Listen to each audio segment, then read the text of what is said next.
Hello student, welcome back to my YouTube channel Disha Gurukul Ayodhya. कैसे हैं आप सब?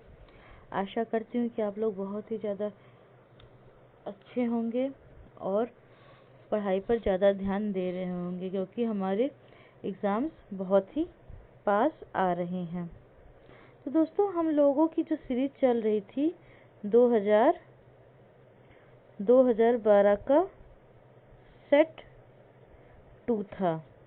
ठीक है, ये 2012 का सेट 2 था यूजीसी नेट यूथ बुक का। ठीक है, और पहले तो हमने जानकारी दे देते हैं। हमारी जो एशियंट मतलब हिस्ट्री की एनसीईआरटी सीरीज चल रही है, वो इंग्लिश मीडियम और हिंदी मीडियम दोनों छात्रों के लिए है, दोनों स्टूडेंट के लिए है। 6 क्लास से शुरू हुई है।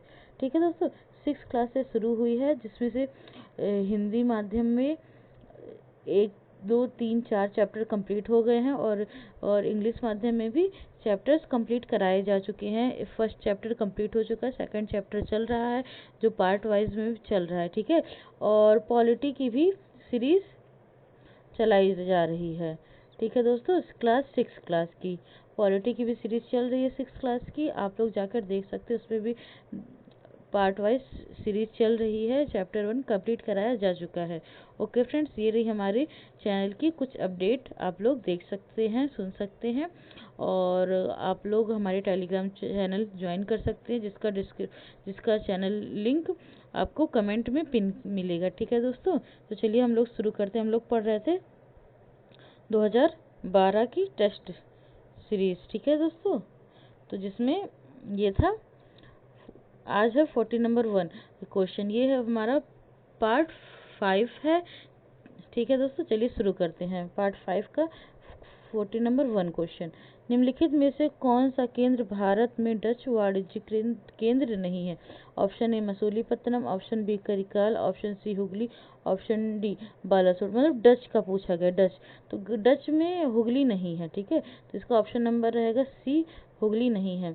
तो ये मसूलीपट्टनम भी रहेगा, करिकाल भी रहेगा, बालासोर भी रहेगा, और हुगली नहीं रहेगा। ठीक है दोस्तों, इसकी व्याख्या देख लेते हैं।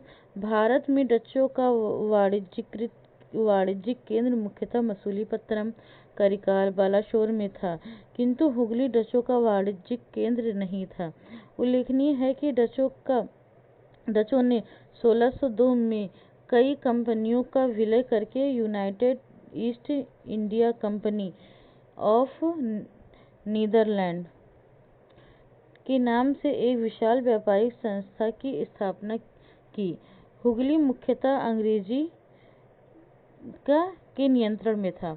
जो हुगली था दोस्तों, ये जो हुगली था, ठीक है, ये हुगली डचों का नहीं केंद्र था। ये हुगली था किसका? अंग्रेजों का केंद्र था। ठीक है, किसका केंद्र दोस्तों? डचों का नहीं, अंग्रेजों का केंद्र था। चलिए क्वेश्चन नंबर 42 पर आते हैं। तो क्वेश्चन नंबर 42 है हमारा, निम्नलिखित में से कौन सा प्रावधान सहायक संधि का भाग नहीं है? किसका सहायक संधि का भाग नहीं है? तो सहायक संधि के जो जन्मदाता है वो वेलीजली को माना जाता है। ठीक है, किसको माना जाता है? जन्मदाता वेलीजली को माना जाता है। चलिए इसका क्वेश्चन पढ़ते हैं। इसका ऑप्शन ए दिया गया है, मतलब इसमें भाग नहीं है, ये पूछा गया। ठीक है, ऑप्शन नंबर ए दिया गया है, राज्यों को अंग्रेज जनरल के कमान में अंग्रेज बल रखना होता था। तो राज्यों को अंग्रेज जनरल के कमान में अंग्रेज बल रखना होता था। ठीक है, ऑप्शन बी दिया गया, राज्य को अन्य राज्य के साथ युद्ध करने या शांति करने के लिए कंपनी की पूर्व अनुमति लेनी होगी। ठीक है, ये भी सही है, ये भी सही है। ऑप्शन सी देखते हैं क्या है, राज्य अंग्रेजों की ईस्ट इंडिया कंपनी के सिवाय किसी यूरोपियन शक्ति के साथ संबंध नहीं रखेगा। ये भी सही है, तो ए भी सही है। इसका नंबर डी तो गलत होगा ही। इसको देख लेते हैं। यदि किसी राज्य का स्वाभाविक उत्तराधिकारी नहीं हो तो वह दत्तक ग्रहण कर सकता है। गलत, वो अगर वो स्वाभाविक उत्तराधिकारी नहीं है तो वो दत्तक ग्रहण नहीं कर सकता है। इसके लिए आप लोगों को पहले अनुमति लेनी होती थी, दत्तक ग्रहण ही नहीं किया जा सकता था। ठीक है, चलिए क्वेश्चन नंबर 43 पर आते हैं। पहले इसकी व्याख्या देख लेते हैं, तो क्वेश्चन नंबर 43 पर आएंगे। ठीक है, सहायक संधि का श्री गणेश लॉर्ड वेलीजली ने किया था। मतलब कि इसकी शुरुआत लॉर्ड वेलीजली ने किया था 1798 में। से 1798 से 1805 इनका टाइम पीरियड था, किसका, वेलीजली का, जिसने निम्न प्रावधान थे सहायक संधि में। ठीक है, निम्न प्रावधान कौन कौन से थे ये देखते हैं। तो निम्न प्रावधान कौन कौन से ये देखते हैं। नंबर 1, राज्यों को अंग्रेजी जनरल के कमान में अंग्रेज बल रखना होता था। नंबर 2, राज्य को अन्य राज्य के साथ युद्ध करने या शांति रखने से पूर्व कंपनी से अनुमति लेना जरूरी था, ये था। अब 3, राज्य अंग्रेजों की ईस्ट इंडिया कंपनी के सिवाय किसी यूरोपीय शक्ति के साथ संबंध नहीं रखेगा। तो ये ठीक रहेगा। इसका जो ये डी था, यदि किसी राज्य का स्वाभाविक उत्तराधिकारी ना हो तो वह दत्तक ग्रहण कर सकता है। तो इसकी दत्तक ग्रहण नहीं कर सकता, इसके लिए भी उसे लॉर्ड से, मतलब कि गवर्नर जनरल से अनुमति लेनी होती थी। ठीक है, क्वेश्चन नंबर 43 पर देखते हैं। उस गवर्नर जनरल का नाम बताइए जिसने नौकरशाही का यूरोपीयकरण और ऊंचे भारतीयों को शामिल न करने की नीति अपनाई थी। ठीक है, तो ऑप्शन ए है Warren Hastings, option B Cornwallis, option C Wellesley, option D Lord Dalhousie. तो इसका राइट आंसर है कॉर्नवालिस। कॉर्नवालिस ने भारतीयों को शामिल न करने की नीति अपनाई थी। ठीक है दोस्तों, चलिए नेक्स्ट देखते हैं इसकी व्याख्या। भारत में नागरिक सेवा की शुरुआत लॉर्ड वेलीजली ने की थी।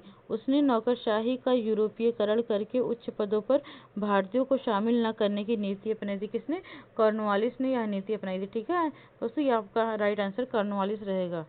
चलिए क्वेश्चन नंबर 44 देखते हैं। ये असर्शन रीजन है, मतलब कथन और कारण। ठीक है, कथन और कारण दिया गया है। तो अभिकथन ए क्या है, अंग्रेजों ने भारत के 7 अलग अलग भागों के भूराजस्व की अलग अलग अवधि लागू की थी। ठीक है, और इससे भारतीय किसान कंगाल हो गए थे। तो ये देखिए, ये सही है ऑप्शन ए। देखिए अभिकथन कैसे सही है, क्योंकि अंग्रेजों ने भारत को अलग अलग भागों में भूराजस्व से अलग अलग अवधि लागू की थी, ये सही है। और इसका जो रीजन दिया गया है कि भारतीय किसान इससे कंगाल हो गए, ये भी सही है। ये जो आर है ये एक ही व्याख्या कर रहा है, तो इसका राइट आंसर रहेगा डी। देखते हैं क्या दिया गया है। इसका राइट आंसर रहेगा दोस्तों डी, जो है ए और आर दोनों सही है, और आर एक ही सही स्पष्टीकरण है। ठीक है दोस्तों, चलिए नेक्स्ट क्वेश्चन पर आते हैं। Question number 40। चलिए पहले व्याख्या देख लेते हैं, क्वेश्चन नंबर फिर 45 पर देखते हैं। अंग्रेजों ने भारत को अलग अलग भागों में भूराजस्व की अलग अलग अवधि लागू की थी। जैसे जैसे स्थायी बंदोबस्त बंगाल, उड़ीसा, बिहार, गाजीपुर क्षेत्र आदि थे। ठीक है, रैयतवाड़ी व्यवस्था मद्रास, बम्बई, पूर्वी बंगाल आदि में थे, जबकि महलवाड़ी व्यवस्था उत्तर प्रदेश, मध्य प्रांत और पंजाब प्रांत में लागू की गई थी। इससे भारतीय किसान कंगाल हो गए थे। मतलब कि जैसे स्थायी बंदोबस्त कहाँ कहाँ था, वह स्थायी बंदोबस्त कहाँ कहाँ था दोस्तों, ये देख लेते हैं। चलिए देखते हैं स्थायी बंदोबस्त कहाँ था। स्थायी बंदोबस्त था बंगाल में, बिहार में, उड़ीसा और गाजीपुर क्षेत्र में। और रैयतवाड़ी व्यवस्था थी मद्रास में और पूर्वी बंगाल और बम्बई आदि में। और महलवाड़ी व्यवस्था थी उत्तर प्रदेश, मध्य प्रांत, पंजाब प्रांत लागू की गई थी, और इससे भारतीय कंगाल हो गए थे। ठीक है दोस्तों, चलिए नेक्स्ट पर चलते हैं, क्वेश्चन नंबर 45 पर।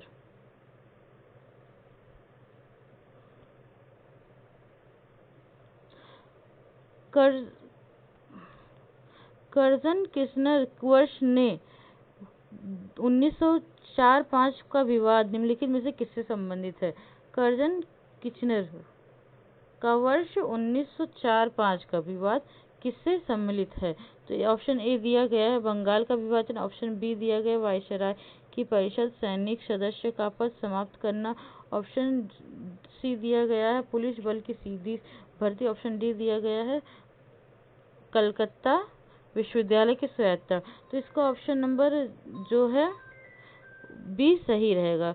वायसराय परिषद की सैनिक सदस्य का पद समाप्त करना, ऑप्शन बी इसका राइट आंसर है। चलिए इसकी व्याख्या देख लेते हैं।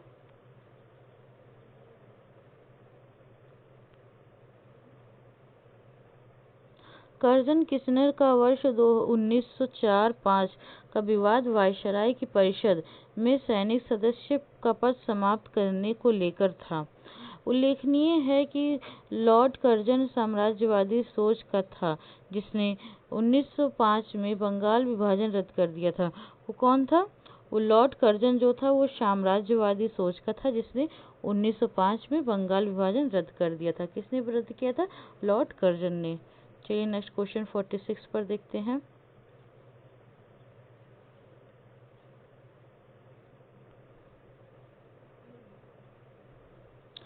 उस शासक का नाम बताइए जिसे 1875 में भारी कुशासन का आरोप लगाकर हटाया गया था।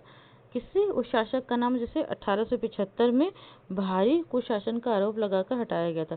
Option number A Gangadhar Singh Bikaner के थे। Option number B Bhupendra Singh Patiala. Option number C Krishna Raja Wadeyar Mysore.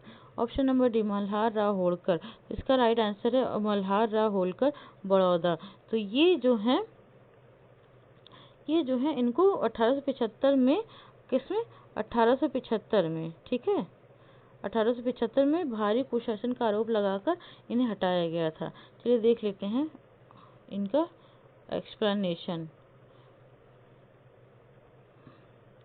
Lord Northbrook ने 1872-76 में, जिनका शासनकाल था 1872-76 में, ये 1872 में मल्हार राव गायकवाड़ को भारी कुशासन का आरोप लगाकर बड़ौदा से पदच्युत कर मद्रास भेज दिया था।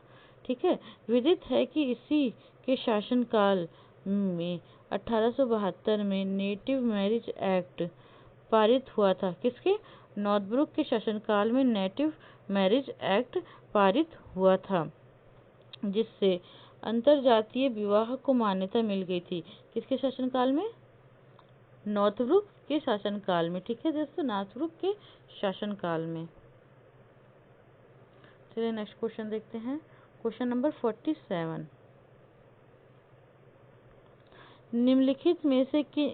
निम्नलिखित स्थानों में से 1906 में किस स्थान पर प्रथम स्वदेशी डकैती या लूट हुई थी? तो इसका ऑप्शन नंबर ए दिया गया मणिक तला।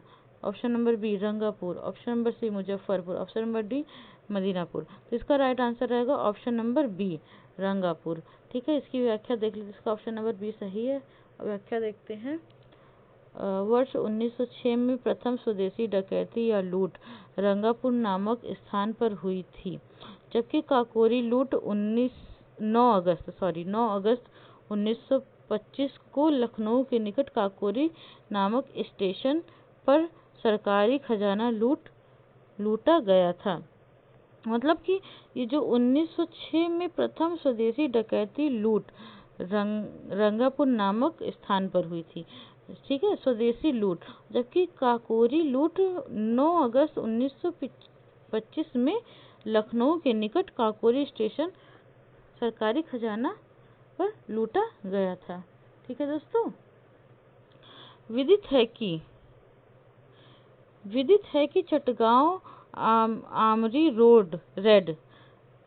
रेड की घटना 8 अप्रैल 1930 को हुई थी। मतलब कि चटगांव शस्त्रार की लूट कब हुई थी? यह घटना 18 अप्रैल 1930 में हुई थी। चलिए क्वेश्चन नंबर 48 को देखते हैं।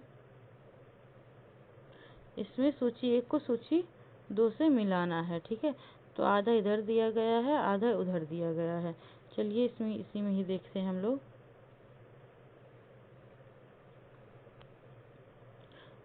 सूची 1 सूची 2।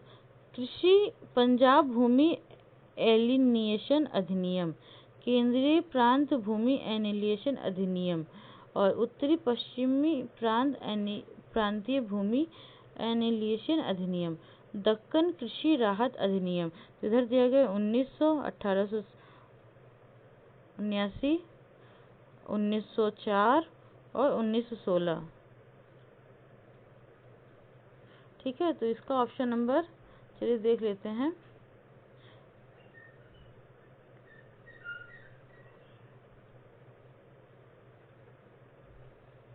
तो देखिए, तो ये पंजाब भूमि एनिलिएशन का रहेगा 1909 में। ठीक है, और केंद्रीय भूमि प्रांत एनिलिएशन 1904, उत्तर पश्चिमी प्रांत 1916, दक्कन कृषि राहत अधिनियम 1879। तो इसका राइट ऑप्शन रहेगा ए इसका राइट ऑप्शन है। हमने मिला दिया है, आप लोग जाके चेक कर सकते हैं। चलिए चेक कर लेते हैं। ए का दिया गया है 1 और बी का 3 दिया गया है। क्या ए का 1 दिया गया था 1910 और केंद्रीय भूमि एनालिसिस का दिया गया 1904, उत्तर पश्चिम प्रांत को दिया गया था 1916, अधिनियम कृषि दक्कन कृषि राहत अधिनियम दिया गया था 1979। ये हमारा राइट आंसर ए रहेगा। चलिए क्वेश्चन नंबर 49 देखते हैं। निम्नलिखित भारतीय विद्यार्थियों को उनके कालानुक्रम व्यवस्थित कीजिए तथा नीचे दिए गए कोड की सहायता से सही उत्तर चयन कीजिए। तो दिया गया है इनको William Jones, Alexander Cunningham, James Burgess और जेम्स फर्ग्यूसन।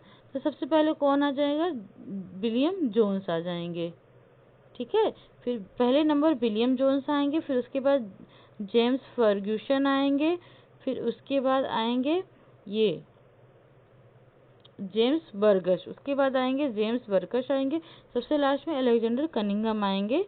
ठीक है, तो इसका राइट आंसर है 1 4 3 2। तो इस देख लेते हैं 1 4 3 2 किस में है? 1 4 3 2 इसमें, ऑप्शन नंबर सी में है। ठीक है, तो राइट आंसर इसका रहेगा दोस्तों ऑप्शन नंबर सी। चलिए इसकी व्याख्या देख लेते हैं सेकंड लास्ट क्वेश्चन की। भारतीय विद्यार्थियों की व्यवस्था क्रम विद्याशास्त्रियों की व्यवस्था विलियम जोन्स, इनकी पुस्तक है Asiatic research. James Fergusson, archaeology in India, इनकी पुस्तक है क्या है?